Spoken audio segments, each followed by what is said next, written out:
For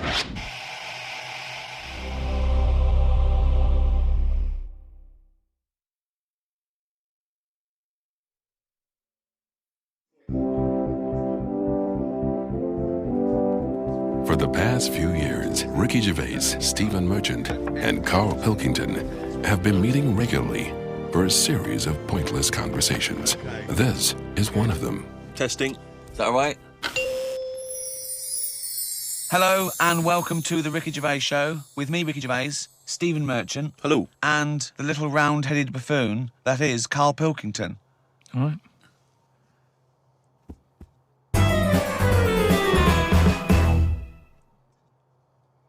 We do, of course, Rick, every week get thousands of emails. I mean, it's Freddie from Winchester says, of course, it was recently Valentine's Day. What's the most romantic thing that you've done for Suzanne, Karl, that you can think of? I don't really do all that. Sure. The Valentine's Day stuff. It's just, the problem is, if you do it once, they expect it every year. Yeah. Sure. That's the problem with Christmas and stuff, innit? It's like, it's become, that's what you do now, every year. Every day, yeah. So I prefer to just sort of wait, you know what I mean? And you know, if I think of an idea or I know of something that she wants, I might get her something, but I might not do it on Valentine's Day. It's that thing. It's like how I've said about Pancake Tuesday. Make it Pancake Wednesday. Have it when you want. Why am I waiting? Why am I waiting for someone to tell me when I can have a pancake? I'll have it today if I want one. Yeah. Do you know what I mean? Whereas Pancake Tuesday, no, I won't bother. I'll have trifle. So it's the same with this, you know, with Suzanne. Luckily, right? I mean, Valentine's Day and what have you, she was ill. Luckily. So we didn't have to go out. So I'd say, is he asking for advice? Well, I suppose, yeah, certainly you may as well give it. Treat them when they deserve it. All right. I remember once when Suzanne was ill, she had a fever, but there was no food in the house. What did you suggest to her? She was too ill. Well, it was when we were still living in Manchester and that, and you know, we needed to get some food in for tea and stuff. And I said, come to the supermarket. She was like, no, I'm ill, you go. And I hate buying food. I just sort of get a bit blank when I'm looking at it. There's too much, isn't there? That's the problem. You go down all these aisles and there's just too much. So anyway, I said, no, come with me. She was like, oh, but I've got this fever, I'm hot and everything. So I said, well, come to the supermarket, you go on the frozen aisle, cool yourself down. And she did, and she said, you know, it made it worse, she was ill for another 3 days. How would you go about chatting up a woman in a bar? What tips could you give? I've never worked like that. It's always been like a friend of a friend and all that, and just happened to meet them. And then, you know, you have a chat, and then... How did you meet Suzanne? That was when I was working with her, and she gave me 20p for the hot chocolate machine. She never asked for it back. Thought she's all right. Been there sort of 11 years, so it works. Has she ever given you that? You've never given that 20p never back? asked for it back. Did you return the favour, perhaps on the next date? You buy her a Kit Kat or something? No, I don't think I did. I think word got out that she liked me and that. And what did I do? I think I did some work for her, did some editing for her, to sort of show off my skills and that. Sure. And she was like, oh, you're good at this, aren't you? I was like, yeah. And I think she got us another drink because I was doing that editing for her in my own time. So you're up on the deal, aren't you? Because I know now, I know for a fact that you've not spent any money on her in 11 years, so you're 40p up. At least. Lawrence from New York says, I was wondering how Mr. K. Pilkington would interpret this famous saying of philosopher Ludwig Wittgenstein. The quote is, if a lion could talk, we could not understand him. Even if he's English. Yeah, if a lion could speak English, so there's no language barrier, he's speaking English words and using all the correct grammar and everything, but you wouldn't be able to understand what he was saying. Why? Because it is from a different world. His frames of reference would be so bizarre that you wouldn't be able to get a grasp on what he was talking about, because you'd have so little in common, even if he used real words. No, but he's talking English. Yeah, no, but his reference points would be just so far removed. You know, they're removed slightly when if you saw two people talking about Kierkegaard, you'd I hear... wouldn't understand it. Exactly. So remove that 1 billion times to a different species with different input. No, but it depends. If I'm talking to a lion in London Zoo, Yeah. he'll be saying, oh, I'm fed up of being stuck in here. I'll go, yeah. It's like that. It depends what his background is. I mean, there's some people who might have lived down the road from me, but have a totally different life. Absolutely. So it doesn't matter that it's a lion, does it? Well, yeah, because they're just trying to remove it even more. So now it's not just a bloke who lived a few doors away. Now it's not even a bloke. Now it's not even... Yeah, but I'd pick something smaller or something, a worm without a mouth. I'd go, definitely not. What? Definitely not what? I wouldn't be having a chat with it. I just think that a worm that's underground, what's it got to offer me? It's blind and it hasn't got a mouth. It's not going to be a good day out with it, is what I'm saying. It's not going to have that much to say to me, even if it's English. Right? Even if it's English. And how can you tell if a worm is English? Does it wear a very tiny bowler hat? Oh, Christ. But do you understand? What about a jellyfish? No, you see, I think that's where you can say you wouldn't be able to have a good chat with them, because to me, the sea might as well be another world. Yeah. Right? Yeah. In a way, I think the fish sort of have more rights than us. What do you mean? Just because when whoever made the world, right? Yeah. Say, we're just bigging up God, but if I was to have a go at him, I'd say you added too much water. Criticism 1 to God, right? So, how would you have changed that? Just more land. Fair enough. Now, why have fish got more rights than us? That was what I was interested in. Because there's loads of them, and when you look at the amount of sea on the world, right? There's loads of that. You only have to I was in Malaga the other week, right? And you look in the sea, there's loads of different fish, and that's just in 8-foot water. If you go miles out, there's all sorts of weird fish, isn't there, with lights on them and everything. So, and there's just millions of different types. Yeah. Now, but why does that mean they've got more rights than us?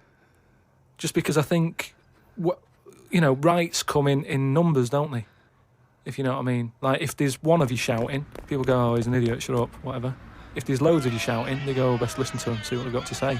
Right. And that's what I mean about fish. Yeah. There's loads of fish. Right. So... But they're not really making their voices heard, though, are they, Carl? Yeah. I know, because they're underwater. But what I mean is, I don't know what I mean.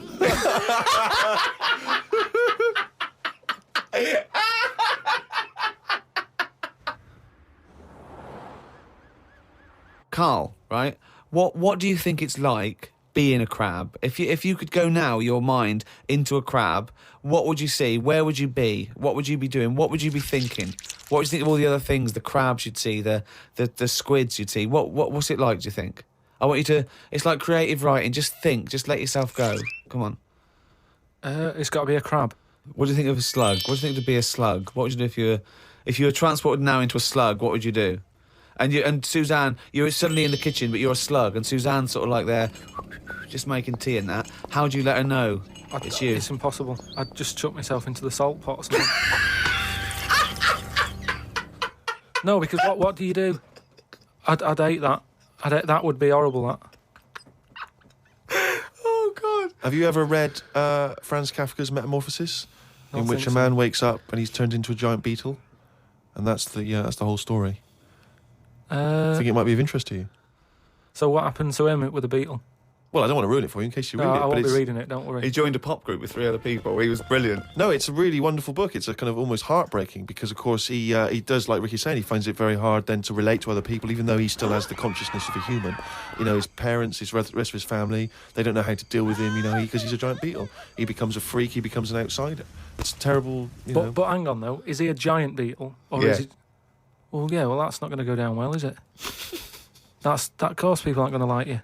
But if it's a normal-sized one, then you just get in with the other beetles, don't you? Whereas if you're a giant... How would you do that? How would you ingratiate yourself? Right, so you're suddenly a beetle. You're Karl Pilkington, right? There's other people. They're doing their business. They're scuttling around. And you go in there and they look at you as a new beetle. What's your first... What do you do? How do you ingratiate yourself? Well, for a bit, I wouldn't sort of barge into their house and that. I'd wait until they're out and about, and I'd like in life, right? Sort of help them out. I don't know what beetles do all day. I've never seen one doing anything. They just seem to be going from one place to another. Right. I've never seen them carrying anything. I don't know what they eat. I don't know what they do. I don't know how we've got them, right? But what I mean is, I'd watch them and I'd sort of help them out. And I mean, it's like going on a date or meeting a woman, isn't it? But what if there is? Whoa, a hang on. What do you mean? How is it like going on a date with a woman? Well, it's like I said about Suzanne with her hot chocolate. She bought me that, and I've gone, she's all right. Right. She gets me another one. Before I know it, she's living with me. So it's So you're all these beetles. They're scrubbing around, right? You're sort of like watching them, and then you realise that you want to mate with this female beetle. What do you do? What's your first move? Yeah, but I don't know what beetles do I? So I don't know what you do. I don't know if you go up and go, all right. What do they do? How do they get on? Well, It's a different world. I don't know yet, do I? Because I haven't done it. would you feel bad because having your own mind in this beetle, right? Would you feel bad shagging a beetle? Would you feel that was a bit sick because you've got a human mind? Well, no, because you just close your eyes and that, wouldn't you? Think of something else.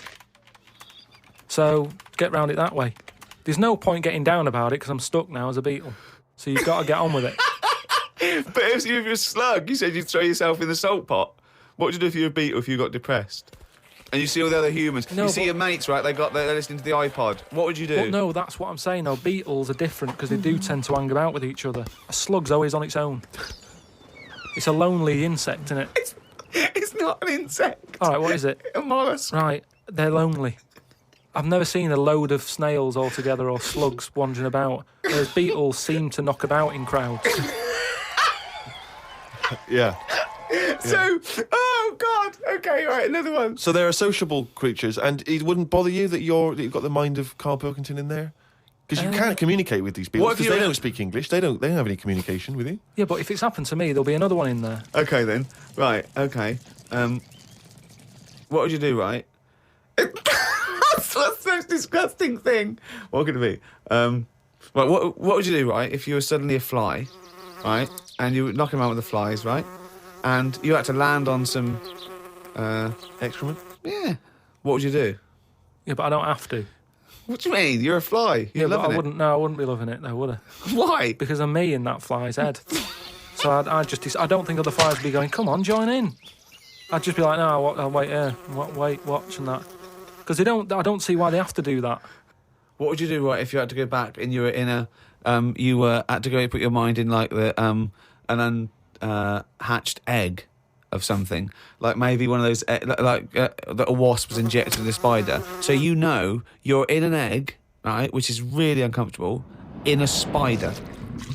How would you feel about that, Karl? You're a baby wasp in the abdomen of a spider. And I know everything that I know now. I'm sat in there. Yeah. And now I'm in a spider as an unborn wasp. What the fuck am I doing here? What's going on? I don't know what I'll do there. Probably try and sleep. There's nothing else to do, though, is there? I just pray to God it never happens. I don't believe it. He's written it down.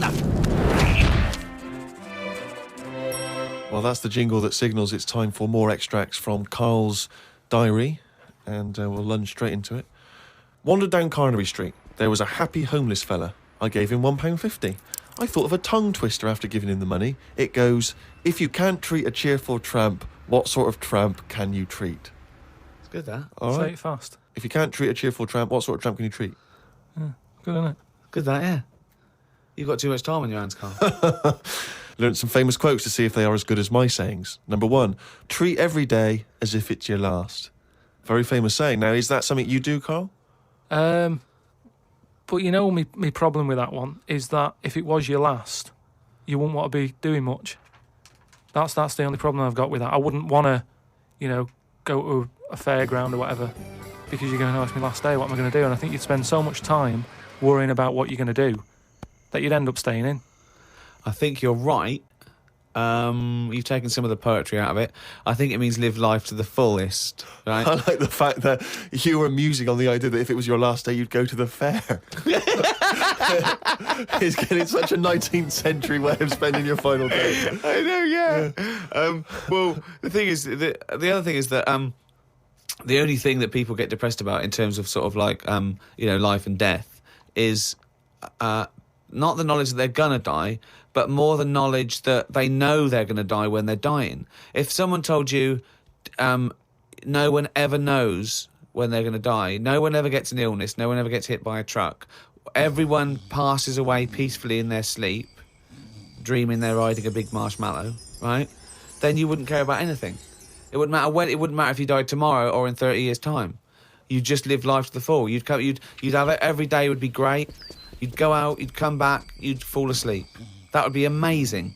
There'd be no stress. There'd be no angsty, we're all going to die stress, because it wouldn't matter, because it would just be your life. Wouldn't it be amazing if someone guaranteed you, Carl, you're going to die in your sleep? I'm not going to tell you when. Yeah, but some people do, don't they? Well, exactly. Yeah, but I we never want know that. we're going to, because we stress. What if we get a dreadful illness? What if we, But we're almost not letting people die naturally anymore, are we? Because we're always bodging stuff up. What do you mean? Well, someone who might naturally die in the sleep aren't allowed to naturally die in the sleep because they wake them up with those electric things and get them going again and pop in a new lung or whatever whilst they're at it. That's what I'm saying. They don't just... You never hear it anymore, do you? Frank peacefully died in his sleep.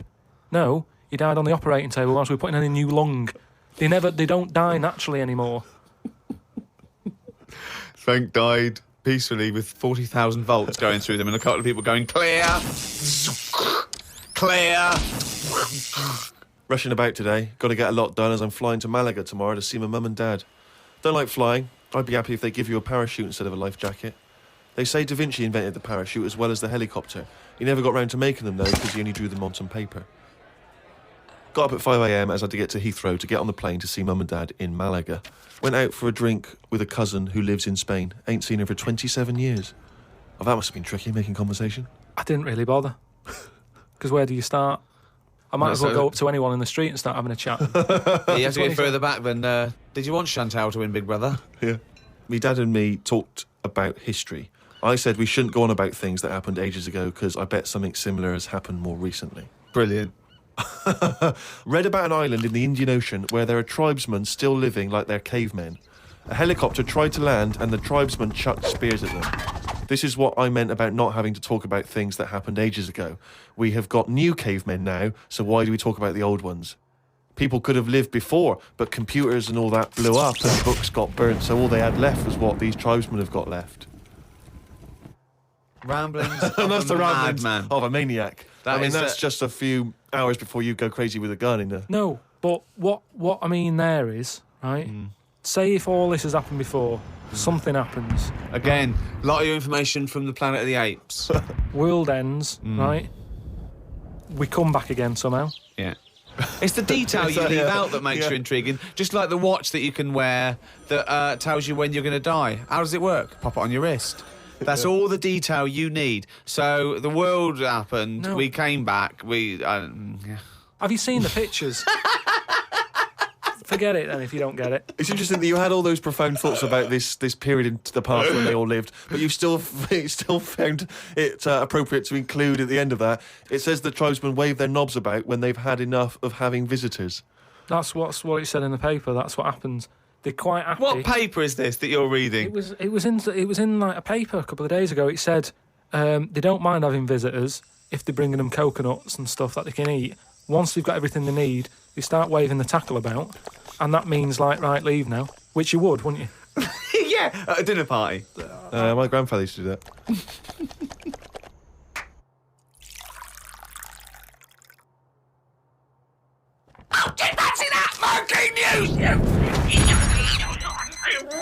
That jingle is getting more annoyed by the week.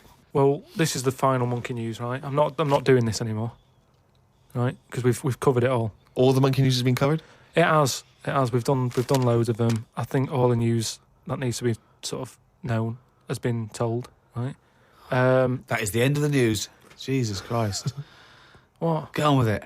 Right, do you know we chatted about the monkey that went into space and stuff? This was the one that was fed by bananas that came out of a little chute on the spacecraft. Yeah, it went up there. He came back. He could never get that The high high exactly, again. yeah. You know what I mean? He tried other things. I think he tried to get a band together and that. Right, so anyway, there was loads of monkeys that were signed up to this NASA program, and it was 1961 when this little monkey called Ham, that was his name, as well as him, there was one called Enos.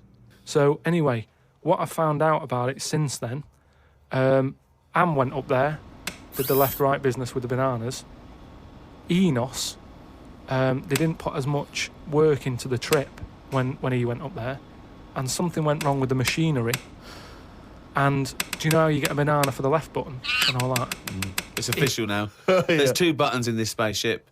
Banana dispenser and everything else. The right button is everything else. But it worked the other way. The machinery went weird. Oh, no, really? So it meant that the right button would give him a banana.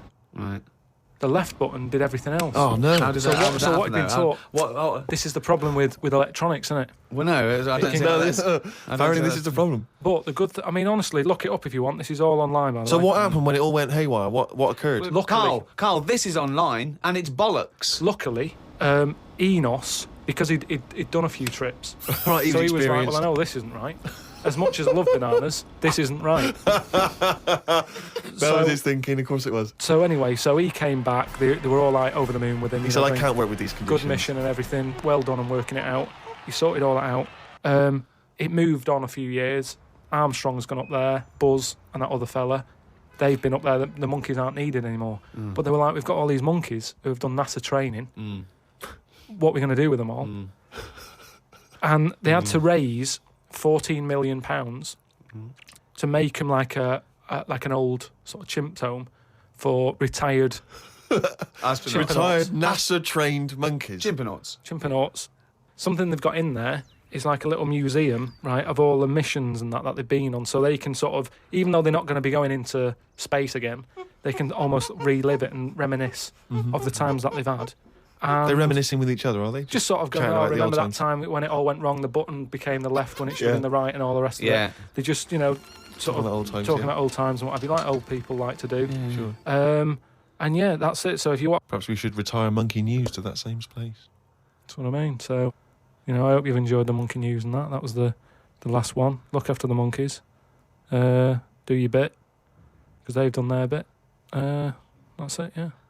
But just because I'm not giving the news, look it up. Do you know what I mean? It's all out there. Don't be ignorant. Wise words.